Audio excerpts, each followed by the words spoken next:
Jadi sebenarnya urusan kelelahan tuh bisa diakalin gitu loh. Ini tinggal pelatihnya aja gimana, ya.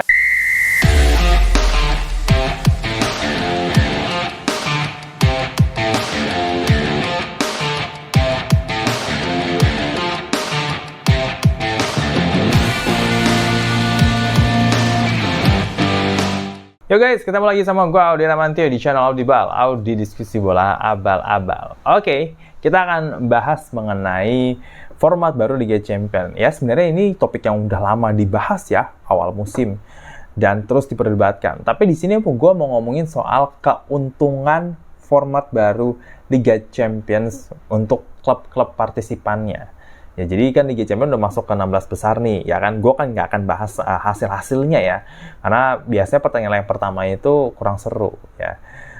Kenapa format baru Liga Champions ini kalau menurut gue itu lebih banyak keuntungannya dibandingin kerugiannya. Kerugiannya itu apa sih?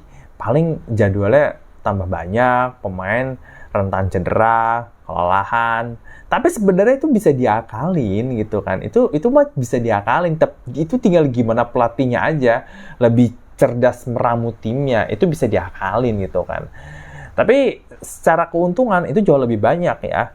Kalau dari analisis gue nih, yang udah gue tulis juga di artikel IDN Times, ini ada 3 keuntungan ya dari format baru Liga Champions. Yang pertama, itu munculnya berbagai klub kejutan yang membuat UCL ini, UEFA Champions League, lebih kompetitif. Lu bisa bayangin nggak? Peringkat 1 sampai 8, oh ya, ini gue ingetin sekali lagi ya untuk format ya. Kan formatnya pakai fase liga ya. Ada 36 tim.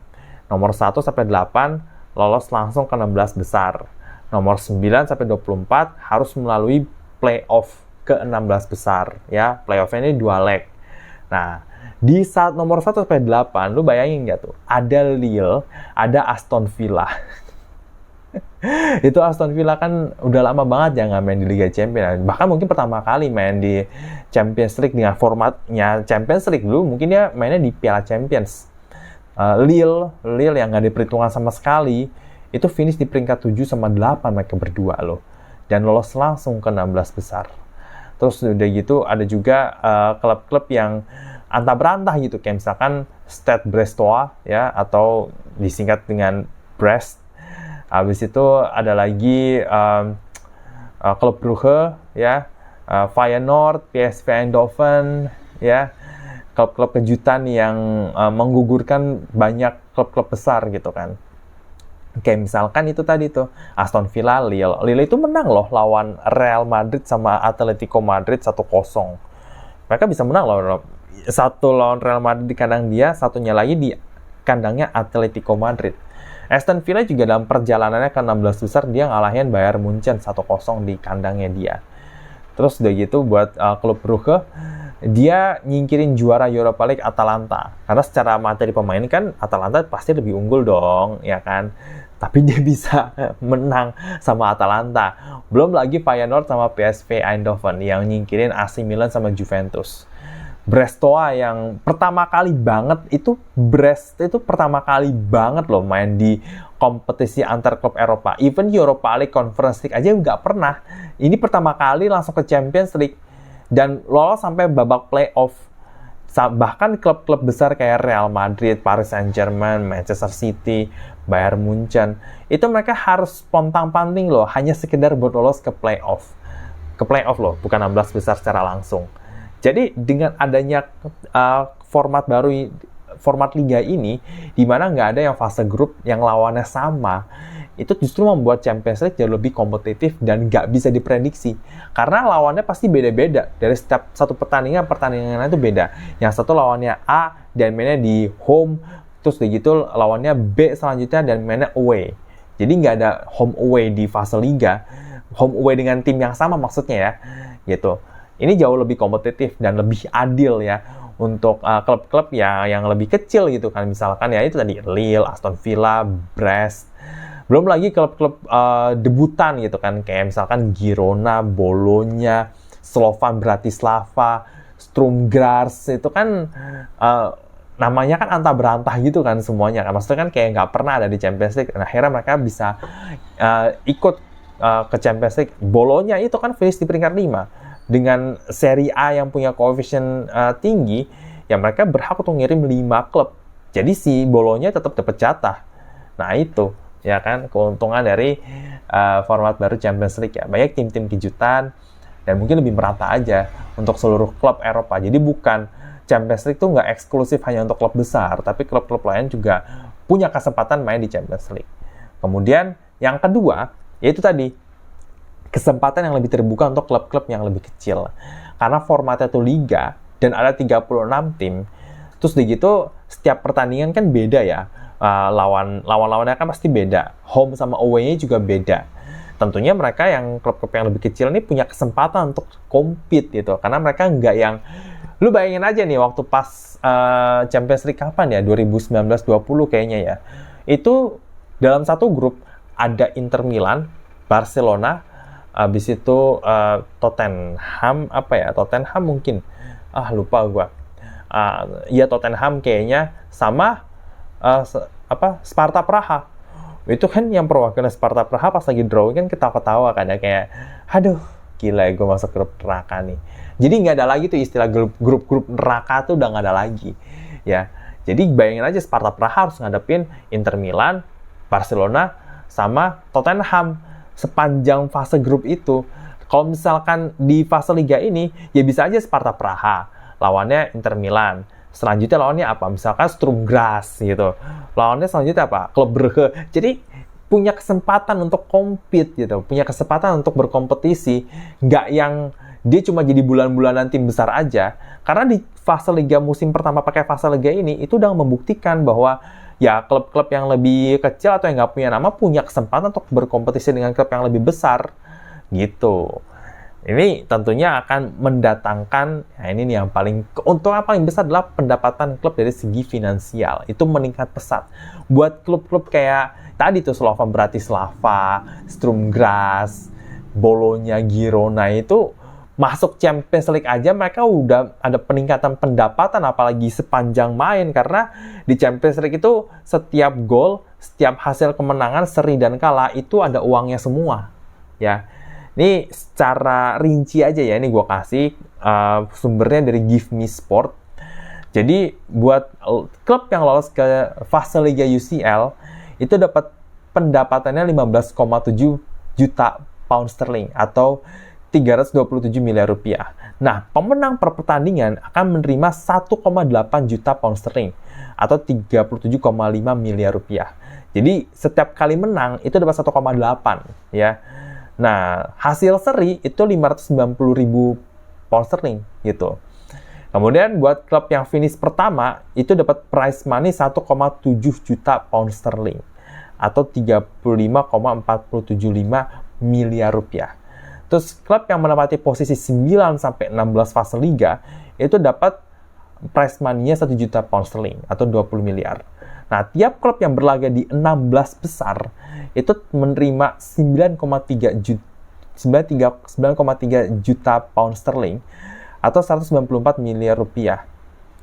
Ini baru prize money ya. Belum hak siar televisi, belum sponsor, belum merchandise, belum juga tiket pertandingan. Itu semua uang ya, exposure juga ya kan. Jadi tentunya dengan banyaknya big match ya perhatian TV rights itu kan jauh lebih mahal gitu. Ini kalau misalkan diakumulasin semuanya ya di fase liga doang nih, Liverpool sebagai pemuncak klasmen yang di fase liga itu udah dapat income 82,1 juta pound sterling atau 1,7 triliun rupiah. Wah, ini income ini lebih mahal daripada harganya Darwin Núñez loh. Ya kan? Jadi kayak Liverpool yang muncakin klasmen aja dapat 82,1. Ditambah lagi dia ke 16 besar. Bayangin Liverpool kalau misalkan terus sampai final, itu udah bisa 200-300 juta sendiri loh untuk keuntungan dari Champions League. Apalagi kalau misalkan juara. Wah, itu jauh lebih tinggi lagi, ya kan? Sekali lagi, bukan cuma soal prize money aja, tapi soal hak siar televisi, merchandise, tiket penonton, sponsor, dan lain-lain, itu juga uangnya muter di situ. Nah, PSV Eindhoven aja yang lolos ke 16 besar melewat babak playoff, itu udah terima pendapatan 60 juta pound sterling atau 1,2 triliun. Ya, padahal dia finish di peringkat 17 loh. Dan lolos ke 16 besar. Jadi klub seperti PSV aja bisa dapat untung 60 juta pound sterling loh. Itu kan gede banget ya. Itu ini beneran nih. Dari Champions League baru segini. Mereka masih main di 16 besar loh. Jadi pendapatan mereka akan bertambah lagi dari Champions League. Begitu ya, meskipun akhirnya dibantai ya sama Arsenal 7-1. Tapi paling nggak secara finansial mereka dapat untung besar. Nah, keuntungan yang seperti ini untuk klub-klub kecil, wah itu luar biasa itu. Wah itu rezeki banget itu bisa dapat segini. Ya kan, apalagi kayak Lille, Aston Villa yang finish di peringkat 78. Prize money-nya sama dan yang lain-lainnya, perintilan lainnya pasti gede itu uangnya. Dan ini penting. Kenapa? Karena harga pemain itu makin lama kan makin nggak masuk akal ya. Mahalnya tuh nggak kira-kira. Kayak pemain harga 100 juta tuh udah banyak gitu. Udah gitu gaji mereka pasti minta yang gede dong. Ya kan, kalau harga transfernya aja mahal, pasti gajinya juga gede. Nah, gimana klub bisa beli pemain mahal dan menggaji mahal mereka juga kalau nggak dapat income lebih? Nah, income lebih ini bisa didapat kalau misalkan main di Champions League. Gitu. Nah, di Champions League ini, karena mendapatkan banyak income, tentu mereka ya secara finansial bakal lebih sehat dan lebih kuat. Gitu. Jadi, secara finansial sangat menguntungkan sekali. Nah, tadi gue bilang kan, kalau misalkan pemain kan baik yang kelelahan lah, cedera lah, apa gimana, itu bisa diakalin. Caranya itu macam-macam. Yang pertama bisa mengandalkan rotasi, sistem rotasi. Mungkin rotasinya tuh nggak yang radikal. Misalkan Liverpool deh, gue tuh kadang-kadang agak gimana gitu kalau Arne Slot nggak ganti komposisi pemain utamanya. Salah lagi, Gravenberch lagi, Szoboszlai lagi, Van Dijk lagi, Alisson lagi. Kan kalau misalkan kayak waktu lawan PSV sama Lille kan ya, mereka tuh udah lolos. Harusnya di situ si Arne Slot tuh mainin pemain pelapisnya, misalkan pakai 4-2-3-1, kipernya Kelleher, backnya Kwanza, kanannya bukan Trent tapi Bradley, Gravenberch diganti mungkin masuk Endo atau Tyler Morton. Terus di depannya juga Salah bisa diganti sama Chiesa, misalkan Szoboszlai diganti sama Elliot. Maksudnya yang kayak gini-gini tuh harusnya bisa gitu kan, dan itu dilakukan sama Slot ya waktu lawan PSV, tapi waktu lawan Lille enggak. Nah, maksud gue kayak mungkin perubahannya nggak langsung radikal ya. Misalkan 4-2-3-1 di Liverpool. Salah di tengah jalan diganti sama Chiesa. Atau mungkin di pertandingan mana yang lawannya mungkin nggak berat-berat amat, ya udah deh, gue usah mainin Gravenberch atau Van Dijk gitu. Atau mainin mereka cuma sampai menit 60 aja. Habis itu diganti. Nah, dengan cara seperti ini, mereka tentu bisa memperdalam squad karena menambah jam terbang pemain cadangan, menambah pengalaman mereka tentunya, apalagi kalau yang masih muda, dan kualitasnya itu terjaga gitu loh. Kualitas antara pemain ini sama pemain cadangan tuh sama. Mereka sama-sama punya kesempatan yang sama untuk tampil, dan kualitasnya juga nggak jauh beda. Dan yang kedua bisa memanfaatkan akademi. Loh, setiap klub itu punya banyak banget pemain-pemain akademi loh. Ya kan? Nah, ini pentingnya untuk lebih fokus mengembangkan bakat-bakat muda di akademi. Supaya untuk membentuk kedalaman squad, apalagi untuk klub yang senangannya tuh efisiensi ya. Efisiensi anggaran belanja itu kan, kayak Liverpool misalkan. Ya udah, akademinya yang diberdayakan gitu loh. Makanya gue senang kalau misalkan kayak pemain kayak Bradley lah, Kwanza atau James McConnell, Tyler Morton itu masuk karena itu memperdalam squad. Sehingga mereka tuh nggak perlu pusing cari pemain di luar, beli pemain. Wong mereka bisa ambil sendiri dari akademinya, kenapa enggak gitu kan. Nah, ini PR untuk meningkatkan kualitas akademi dan mengembangkan potensi para pemain, ya kan. Jadi sebenarnya urusan kelelahan tuh bisa diakalin gitu loh. Ini tinggal pelatihnya aja gimana, ya. Tapi kalau menurut lo gimana? Apakah lo setuju dan senang dengan format baru Champions League ini? Atau justru lo termasuk salah satu fans yang mungkin udah burn out nonton bola karena kebanyakan pertandingan gitu gara-gara format baru ini? Tulis di kolom komentar di bawah. Jangan lupa untuk like video ini, kemudian share ke teman-teman lo, ke media sosial, ke grup-grup, ke Telegram, WhatsApp, dan lain-lain. Pokoknya share semuanya. Dan jangan lupa untuk subscribe channel Audible. Dan untuk artikel mengenai keuntungan dari format baru UCL bisa lo baca di IDN Times. Linknya ada di deskripsi ya. Silahkan masuk ke dalam sana karena gue udah mengulas lebih banyak menggunakan pendekatan data. Oke, kita ketemu lagi di video selanjutnya. Gue Dara Mentio. Ciao, ciao.